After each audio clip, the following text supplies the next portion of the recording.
So after understanding the botnet, we should discuss some more technical things about the botnet.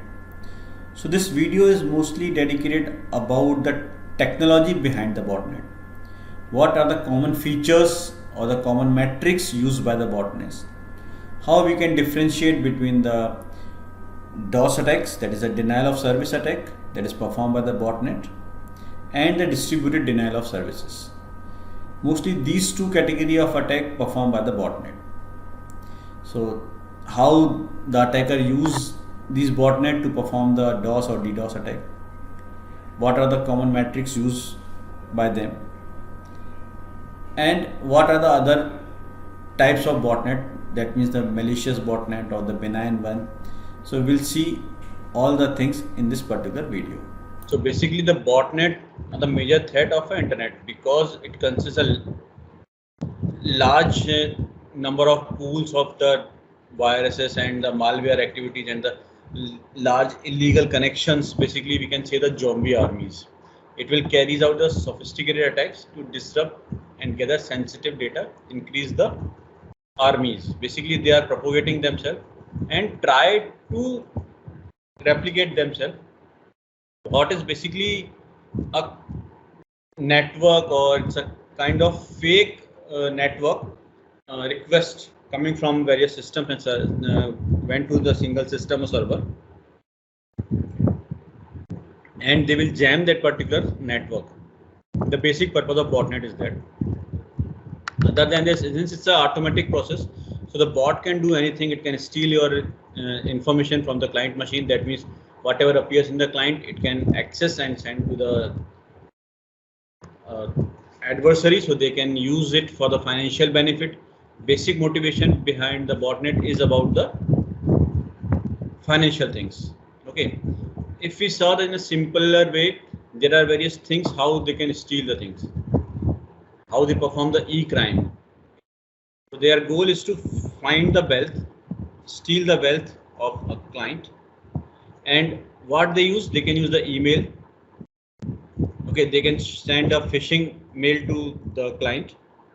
Okay, maybe they send the Trojan horse or some shipping tool, some adwares.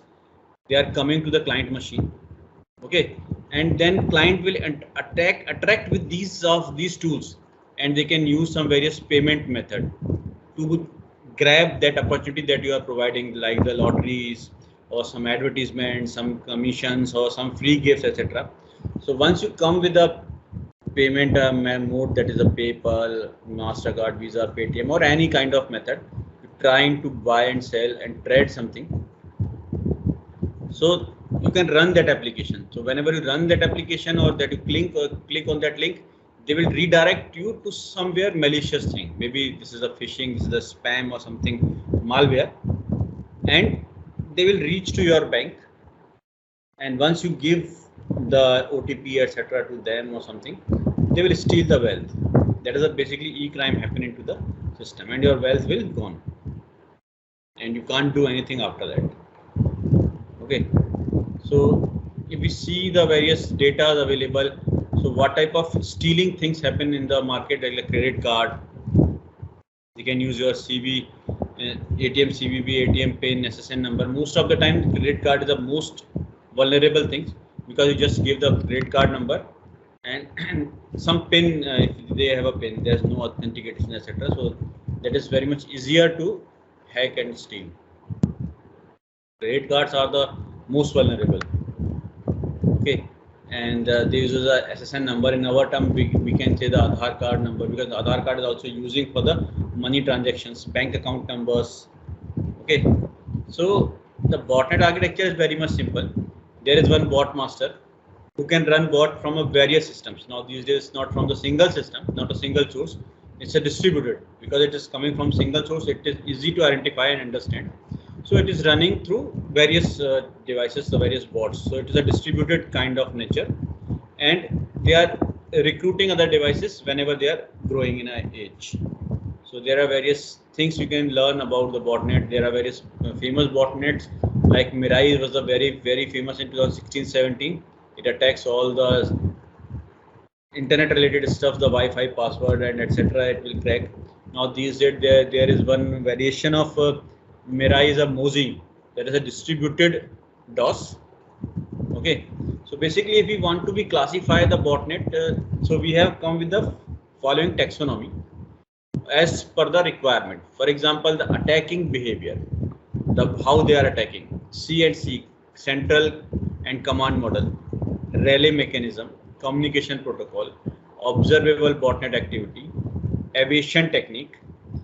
These are the basic parameters where you can classify your bot and figure out the and understand the meaning of the botnet. Basically, as per the attacking behavior, some bots are infecting new hosts like the worms and virus. Okay, so that means some phishing mail is coming with the harmless attachment. You click on that and you will get affected. Stealing personal information. For example, your bot is associated with the keylogger or network sniffer technology like the ZenMap, Nmap, etc. So they can steal your personal information. Phishing and spam proxy, they will send the fuzzy or the fake email and try to do some proxy, and then on behalf of somebody else they are sending the mail and trying to get the information. And the major one is a distributed denial of service. That means a server or a business can't work. If you heard the news last 2-3 days back, the Facebook and the WhatsApp was not working for long 7 hours. That thing can happen if somebody is jammed that particular server. So you can use any mechanism to jam the server. So the another second category of classification is command and control. So basically, to support the botnet or to run the botnet, you need a server. That means the thing should be centralized. There is one bot master always, and it should be recruit their army. That it has a capability to grow. To growing the capability, it uses a P2P network. That means peer-to-peer system. For example, in the peer-to-peer, there is no central authority and the central one. Suppose, for example, I am the one victim and the attacker will affect my system. So they can use my system to generate the new bots. So I will become a new peer for the network. They will grow the people and they will randomize the operation mode. So the detection is too much difficult because some system is working with the Windows, some is working with the Linux, sometimes one is the host, another time another one will become the host and something. And but this is a very early and the old model where the centralized command and control we have. Because if there is one person is trying to be establish the communication, so elimination of bot master takes out the botnet. Maybe people can eliminate the bot master. High level activity of bot master make them easier to detect because bot master is performing all the things. So detection is very much easy. So that's why now these days distributed concept is coming. There is no centralized thing. Things should be distributed. But centralized command and control model is simple to deploy because there is one system. It will recruit the things. It is cheap and short latency, large scale attack, and easiest to eliminate. We already discussed this model in the previous class also, the CNC centralized model, where you have a bot master that will exploit and figure out the vulnerable host. Once he have a control over the vulnerable host and or the victim's machine, he can look up for the DNS. That means what type of network it belongs and other network IPs that they will try to figure out. Once they have a DNS lookup and DNS confirmation, they will run the IRC server or the HTTP server to make them people to join their vulnerable network. Once your vulnerable host will join, they will issue the command and make you be the next host or next peer of the network, and they will issue various commands from your machines and you will be the victim of that crime. Peer-to-peer model is very much simple. That means just like if I am a peer, that means I am doing my machine is belong to that network and it is participating all the activities. For example, if I'll say, for example, Netflix, I think all of you are aware about the Netflix. Okay, So the Netflix server is suppose resides in the USA, and some program is going on the live somewhere in India, and we are looking for that program continuously. So what happened? So if coming, it's that program link directly coming from the USA, so the latency and is too much high because of video and audio. So maybe it will disturb and it is not coming properly. So the latency issues are there. So what happened? So Netflix will send that information to the Indian server, whatever server they have in India, or the PK, we can say the peers. So all the content within 1 or 2 3 seconds they will available into the Indian server. Indian server will send it to your state server. That means, for example, Delhi. It's come to Delhi, and it is coming from Delhi without any interruption. So the peers of the networks, that means the Indian server, then the Delhi server, and the your machine, they all are peers. So if, for example, you are running a one program and your neighbor is also running the same program, since it is coming to your system, so you will become a peer, and same frame will forward from your machine to the next client of Netflix. That means you are not aware about that, but you are the peer or you are the contributor on that particular machine. Okay, that is called the peer-to-peer model. But that means if you belong to that network, the service provider will use your system as their own machine. In the license part, definitely Netflix is a reputed company. So in the license part, they ask us, that means you will be the peer and they can use your machine for the same task. That means you, in the movies, you can see the zombies. If one zombie is touched another person, the person will become the zombie. Just like that. That is a peers. Okay. Peer-to-peer is a network where each one is contributing or behaving like a server and client. That means whatever you have, you can share with the others and so on. Okay. So the botnet, basically, if we talk about the DOS attack, so it will generate the storms of signals. So if something is coming in a very large quantity, so your server and your network is not able to perform, it is basically jam. If jamming is happening, so nobody can do anything. Okay. So that thing, if we perform a repeated time in a various rounds and every time things are happening, so your system and network is not able to do anything.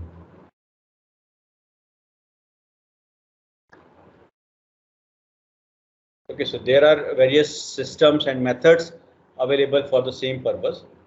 For example, the overnet message passing. That means you are bypassing the network, you are using the peers. So you can connect with all the peers, you send the message to the peers, peers will supply to the next one. So it will not follow the conventional network issues. That means the connection go to the server and server will send the information, etc. It is each and every system behave like a server and client. They will pass over bypassing all the network connectivities, and they simply use the peer-to-peer network.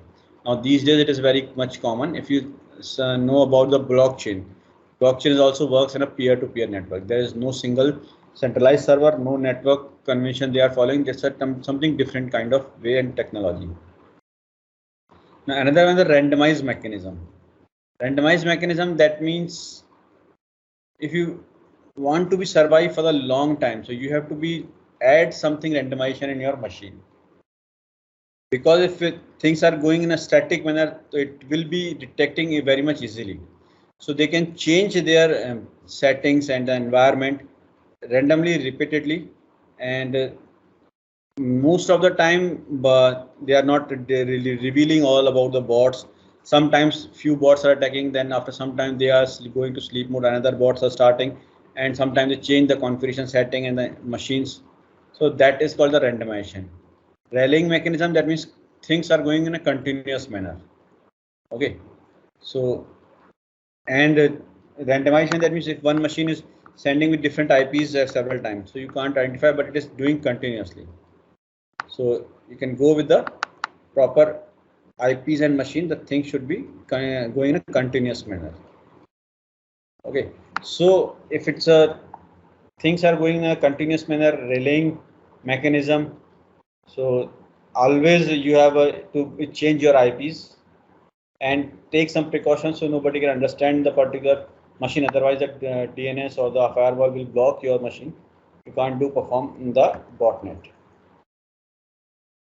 This is the basic concept of a DNS. They are using the hardest to detect and destroy. We are talking about distribute because they always come with the newest mechanism, sophisticated things they are using. Botnet runs own DNS service, so they look like a good or the proper established network. And the bot DNS address should be resolved the CNC server, and you can use the high priority numbers to avoid detection, the ports, everything. That means they distributed the DNS try to look your system should be genuine, but it is not a genuine because they're using that known DNS like your ISPs, etc., Airtel DNS and somewhere else. So it is difficult to detect. They look like a similar one. If you're talking about the communication protocols, so most of the botnets in general practice uses the IRC or HTTP protocol. Okay, but it's not a compulsory. They can use anyone else. But most of the things coming from that one, and suddenly the traffic or the network will congest in a particular port. Then you can understand, okay, something bad happening in that particular port, maybe the DOS attack. Then you can do the preventive measure. So these are the network terminologies, the IRC protocol. Okay, so IRC is a basically predominant version that most of the bots using this one.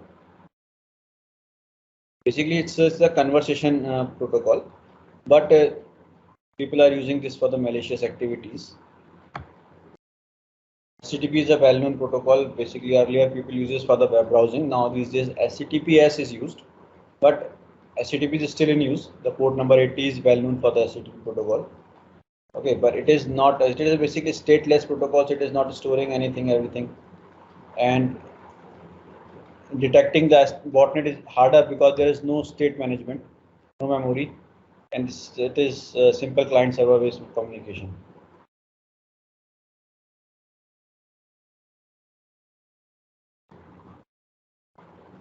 Okay, so HTTP botnet basically the common things they are to be used. Okay, so you should come with some HTTP protocol, HTTP web server and servicing there. Then they use the Flux network. That is a kind of server and network technology. And once you connect with them, so they will use your system as again a bot. Another category is observable behavior. So basically, we can observe the botnet in three broad categories. One is a network based, for example, DOS attack. Host based, that means the keylogger, etc., is to be there.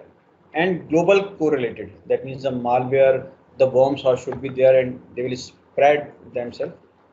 So if we talk about the network base, so network pattern can be used to detect botnet. Okay, that means a traffic pattern, they are coming from one particular protocols, they're using the same DNS for the things, and busty traffic should be there, abnormally increase the traffic. Okay, so these are things that you can identify the network based attack.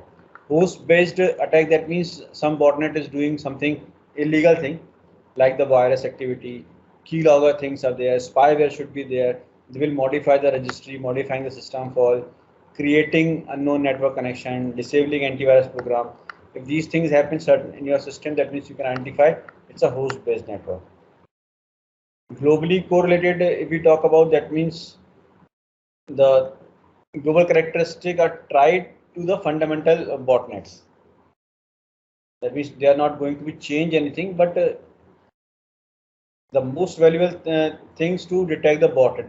The most important things are traffic. Basically, if we talk about the global correlated, that means the traffic is the most important thing because that it always increases the traffic and DNS queries suddenly. So you can figure out the things are happening in somewhere and globally. Evasion technique. So there are various way you can stop the botnet, and the botnet person also have a various techniques to increase themselves and go ahead. The antivirus engines are the one method to avoid the evasion. IDS is also one, the intrusion detection system. Anomaly detection system is one. And these all are the good idea for the project building also. You can come up with any one of solution. And for the aviation things, they are using the executable packers, rootkits, protocols. Okay, and they use the various protocol like HTTP, voice over IP, IPv6, ICMP, Skype protocol. Earlier Skype was a peer-to-peer network. That time that was used for the bots also. So these are very common things. Skype based botnet ever, that means the peer-to-peer network, that means it is using, and once you are in the become the peer, you can again spread the virus. So it is very much easier earlier in early days, but now these days Skype changed their technology. Okay. So the thing is that, sir, black hat and white hat fight basically. You have to be think every time the things are coming very much different ways, and you have to be aware about these type of things, and you can prevent your system or yourself from the bot. If you want to be confirm, you want to be do something against the bot, you have to be careful. You have to create a fruitful mechanism. That means you have to be work a lot as a technical person. You have to be develop some mechanism to detect the bot, and prevention method. For the prevention thing, people are using the firewalls, IDS. If you know the IPs are vulnerable, you can block that IPs. That is the only thing. And honeynet is the most important thing that we can use to avoid the botnets.